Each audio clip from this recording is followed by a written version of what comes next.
Hey guys, we're out here today at Honey Harbour Park. This is the site of our Depave. We'll be depaving on May 1st.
So there's going to be some additional sports amenities coming in here with some low impact development features around them, and then we'll be putting in some pollinator gardens over behind us here.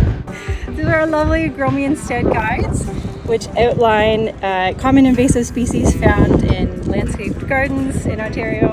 I'm at beautiful Honey Harbour Park, and this is the location of our pollinator garden installation. So behind me here we're going to put in plants that attract some of our native pollinators, so things like bees, wasps, flies, butterflies, bats, birds, ants, you name it, all these different creatures that can help move pollen around and increase biodiversity, help to improve stormwater quality treatment, and just generally give our ecosystems more resilience. And so this was a partnership between the Severn Sound Environmental Association, Georgian Bay Township, and Green Communities Canada through their Depave Paradise program, along with TD Friends of Environment Foundation.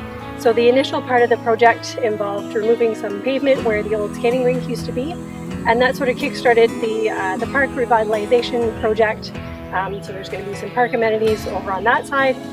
And then we also decided to put our pollinator beds over down by the pond. So just to the side of me over here, there's a lovely pond. And so this actually collects drainage off of the entire park area.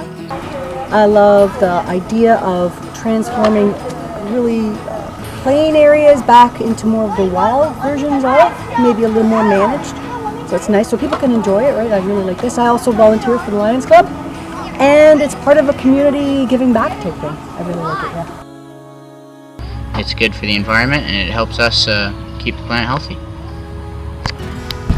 So we've been talking a lot about the land and a lot about our relationship to the land and what our responsibilities are as humans. So being a good environmental citizen and basically just trying to figure out every which way that we could give back to our community. So it was really cool that the Severn Sound came today and asked us to join them.